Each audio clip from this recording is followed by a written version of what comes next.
Harvard Yard echoed with celebration the day my twin sister was surprised with a summer tour across Europe, while I was handed a $10 Starbucks card and a note that read, "Gratitude makes life richer."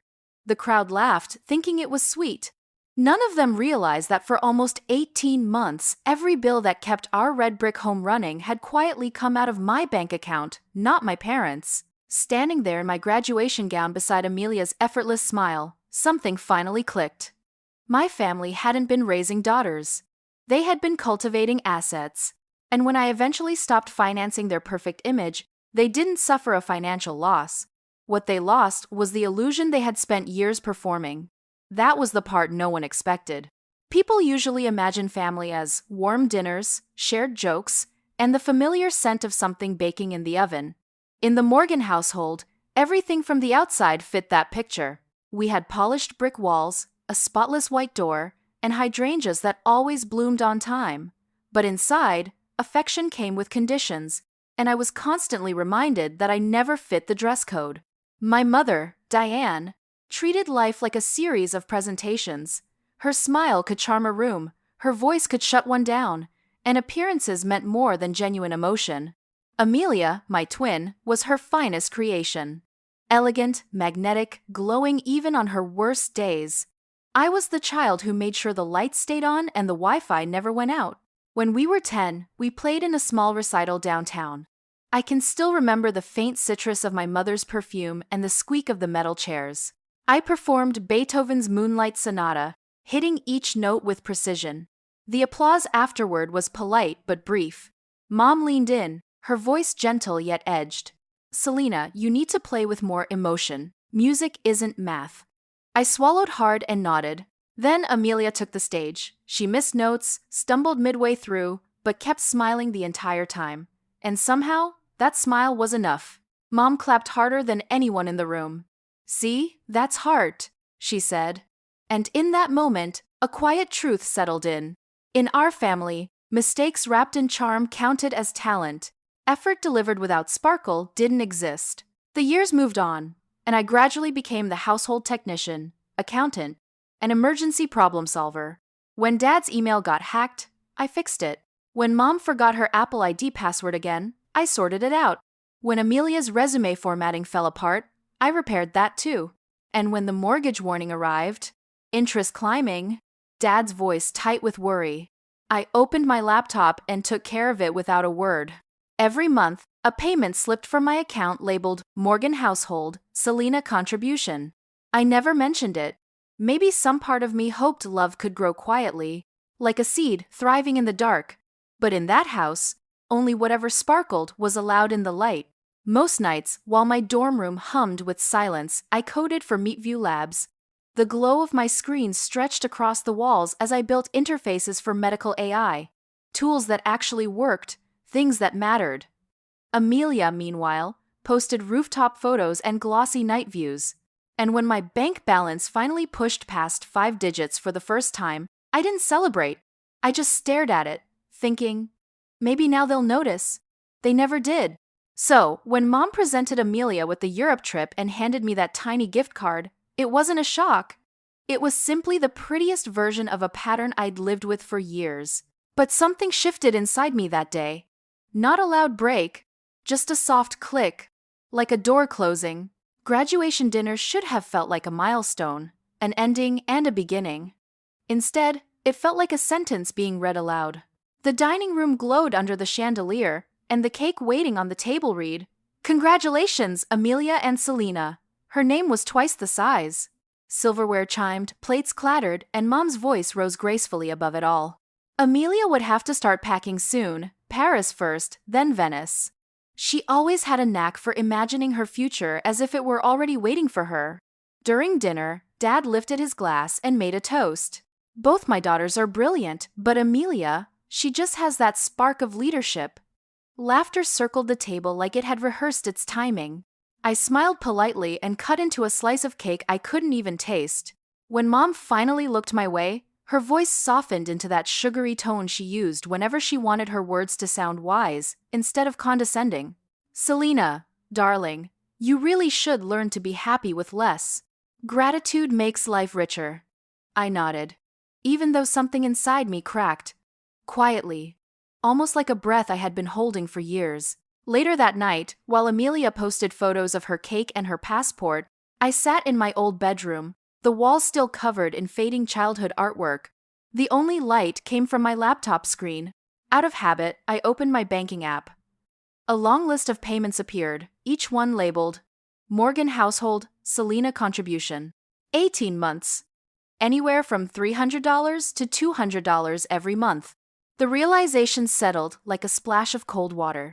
They had never asked how the bills were being paid. They assumed the universe was simply generous, interest rates dropping, banks being flexible, miracles happening on their behalf.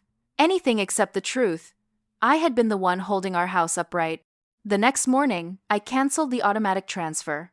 It felt like a small action, but it landed with surprising finality. 2 weeks later, Dad called. The bank says the payment didn't go through. Did something happen? Yes, I said. I stopped paying. Silence stretched for a moment before his tone sharpened. Celina, you can't just walk away. We're family. You're obligated to help. I did help, I replied. For a year and a half.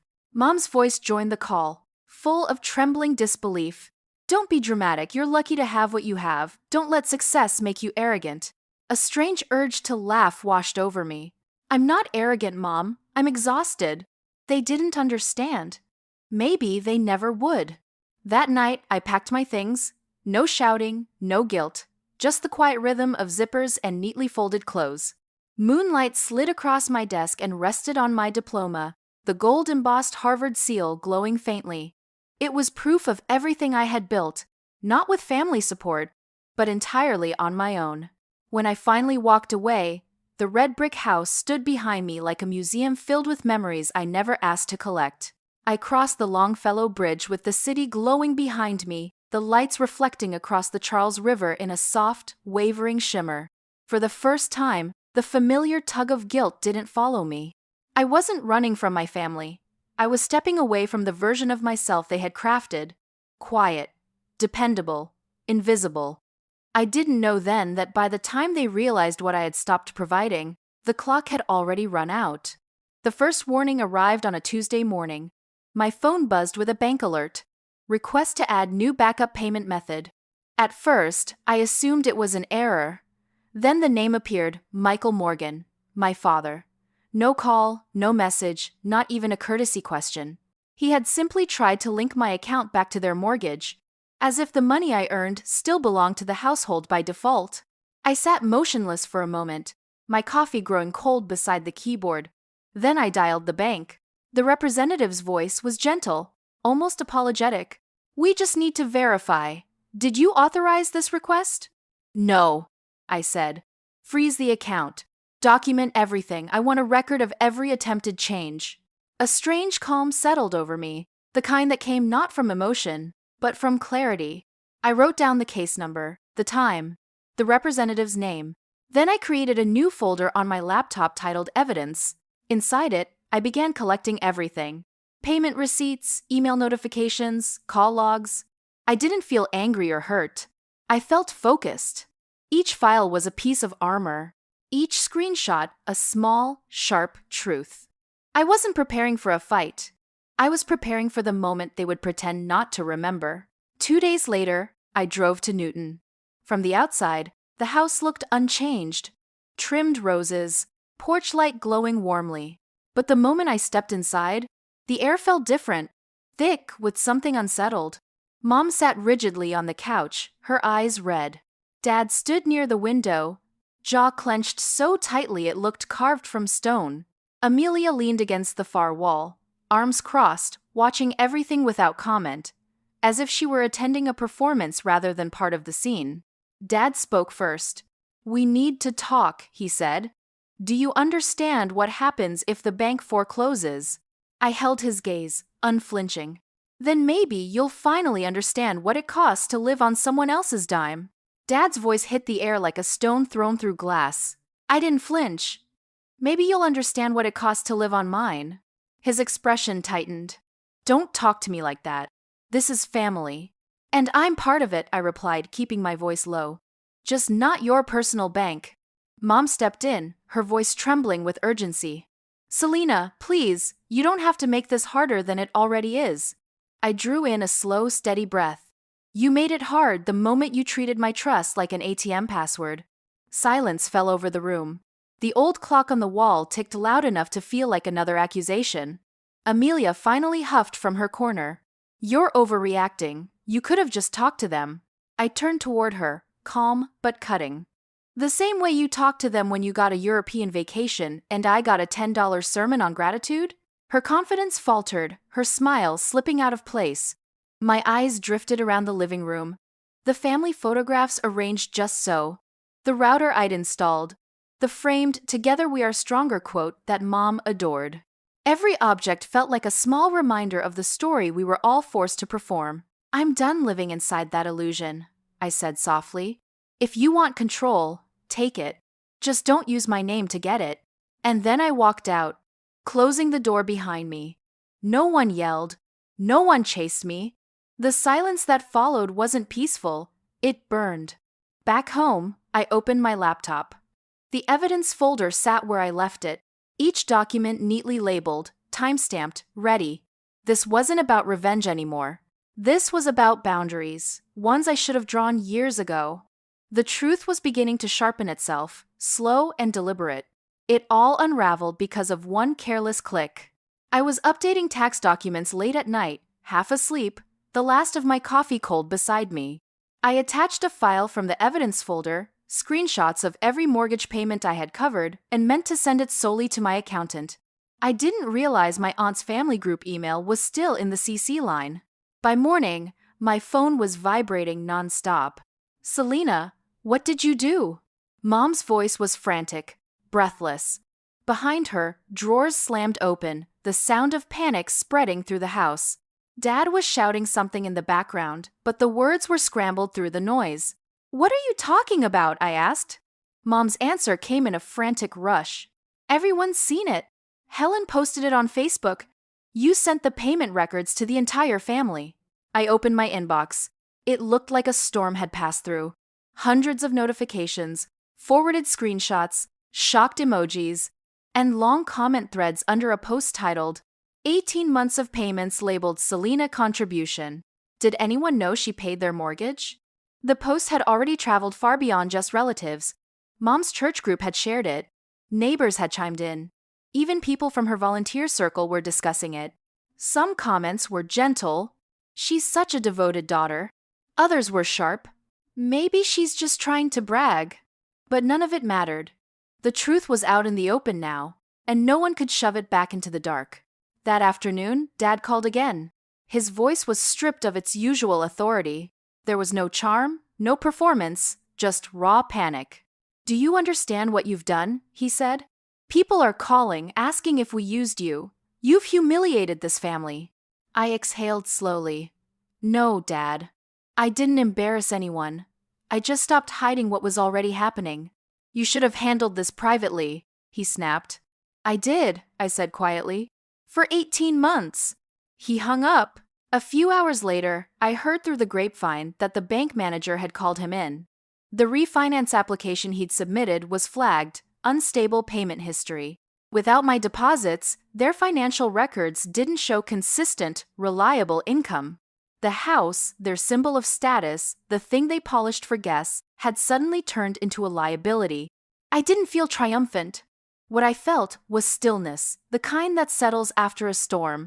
Justice doesn't always arrive with noise. Sometimes it just quietly adjusts the math. Within weeks, the Newton house went on the market. Neighbors whispered behind hedges. Aunt Helen sent me a private message apologizing, insisting she never meant for things to spread that far. But it was already done. The Morgan family's polished image had fractured like porcelain hitting tile. Meanwhile, life kept moving. At Meatview Labs, my projects grew. My responsibilities expanded, and for the first time, my energy went somewhere that returned something to me. At work, people began stopping by my desk with questions about my design choices. They called it quiet precision. The phrase stayed with me. It felt like someone had finally named a part of me I had always carried but never claimed. It became a kind of compass, steady, understated, unmistakably mine. When an investor from the Harvard incubator reached out about a fellowship program, I hesitated before accepting. Returning there felt like walking back into a building where I had once blended into the wallpaper. Except now the spotlight followed me instead of passing me by. During the presentation, I spoke about user-centered design in healthcare technology, how empathy paired with structure could save lives. When it ended, the lead judge shook my hand and said, "This is what impact looks like." That single sentence carried more weight than every compliment I had never received at home. Within months, I founded Novamind Health Design. The office was a modest space near Kendall Square, exposed brick walls, worn secondhand desks, sunlight pooling through tall windows. On one wall, I taped a sheet of paper in thick black marker. "We design clarity for those who save lives." It wasn't fancy, but it was mine. Our first contract came from Meetview Labs, then another from a cancer detection startup. Each invoice that cleared felt like I was collecting pieces of myself I didn't realize had been missing. Still, late at night, I occasionally glanced at my phone, half expecting my mother's name to appear. Not out of hope, more out of habit. When the message finally came, it wasn't from her. It was from Amelia. "Mom's sick. Dad's depressed. They're losing the house. You did this." I read the message twice before replying. "No, Amelia. They did." 2 days later, she walked into my office, same perfect hair, same designer coat, but her eyes didn't shine the way they used to. She stood among the potted plants and early prototype sketches, taking in the space like it contradicted a story she'd told herself for years. "Mom can't sleep," she whispered. "Dad's falling apart." I asked. "If you'd just helped, like before." "Like before?" I cut in. "When I paid quietly and they called it luck?" Her mouth trembled as if she had an argument ready, but no words followed. "You've changed," she finally said. "I had to," I answered. "You only loved me when I was useful." For a moment, she looked like she might fight that truth. But she didn't. She just turned and left, her perfume trailing behind her like a fading reminder of the life I no longer fit into. That evening, I drove past the old neighborhood. The red brick house was dark when I drove by, a "for sale" sign angled slightly in the front lawn. Through one of the windows, I spotted cardboard boxes stacked in the living room, quiet monuments to a life rearranged. I parked for a moment, keeping my hands on the steering wheel while the streetlights washed gold stripes across the windshield. My chest didn't twist. It didn't even tighten. I felt calm, as if I'd been holding my breath for years and only now finally learned how to let it go. The next morning, a small headline appeared in the local paper. "Family home foreclosed amid mortgage dispute." I didn't bother reading it twice. Weeks later, while preparing conference slides, my phone buzzed with a call I never expected. Mom. Her voice, when she spoke, was unsteady, frayed at the edges. "Celina, I just wanted to say I'm sorry." I froze. Those words had lived rent-free in my imagination for so long that hearing them felt surreal, almost like a hallucination. "I know what I did," she whispered. "I treated you like a wallet, not a daughter. And now I see what that cost." I didn't interrupt. I let her talk. For once, she didn't wrap her mistakes in silk or hide them behind excuses. When she finally fell silent, I said, "I forgive you, Mom, but forgiveness doesn't mean going back." She began to cry softly, real, tired tears. "I just wanted you to know I mean it." "I know," I said, "and that's enough." When the call ended, I turned off my phone and looked out the window. Winter sunlight glittered across the city, and the Charles River shimmered like polished silver beneath the pale sky. They had lost the house that once defined them, but I had built something they could never take. Boundaries, peace, a life shaped by my own hands. Justice hadn't arrived with sirens or dramatic confrontations. It had come quietly, in the space where truth finally had room to breathe. Months later, on a late winter afternoon, I ran into Mom by accident. Whole Foods in Cambridge was warm and bright, the air smelling of fresh bread and citrus. I was reaching for a bundle of bok choy when I heard her voice, thin, tremulous. "Celina." I turned. She looked smaller than I remembered, her coat a little too big, her hair streaked with silver. For a moment, We simply stared at each other. Two people with years of unspoken words between us. Then she stepped closer, eyes shining. I don't want to make excuses, she said, her voice barely above a whisper. I just want to say I'm sorry. Her voice trembled as she spoke, each word scraping against years of guilt. I thought I was teaching you gratitude, she murmured. But really, I was teaching you how to disappear. I should have protected you, not the image of our family. My fingers tightened around the shopping cart handle, the metal cold under my palm. I forgave you already, Mom, I said softly. But I'm not coming back. She nodded, tears slipping down her cheeks. I know, I don't expect you to. I just needed you to hear that I finally understand. Overhead, the store speakers shifted into Moon River, the same song from my childhood recital, only gentler now, like a memory exhaling. For a moment, the years collapsed in on themselves. I didn't feel anger anymore, just a deep, quiet exhaustion that felt a lot like freedom. When she reached out, I didn't step back. I gave her hand a small, steady squeeze. I hope you find peace, I whispered. She turned away slowly, her oversized gray coat sagging on her shoulders. I watched her walk toward the checkout until her figure dissolved into the aisle. Outside, the winter air hit sharp and clean. City lights glimmered across the damp pavement, and right then I understood something. Forgiveness isn't a doorway back, it's a bridge forward. That night, I stood by my apartment window, a mug of tea warming my hands. Boston stretched out beyond the glass, glittering and unhurried. On the wall above my desk hung two things: the framed $10 graduation gift card and my certificate from Novamind Health Design. The card used to feel like an insult. Now it was just a milestone, a reminder of the distance between who I was and who I'd become. I smiled to myself and whispered, gratitude doesn't mean bowing your head. It means knowing when to lift it. If you've ever walked away from people who loved what you provided more than who you were, hear me clearly. You're not alone. Share your story in the comments. And hit subscribe, because silence deserves a voice. Tonight, mine finally has one.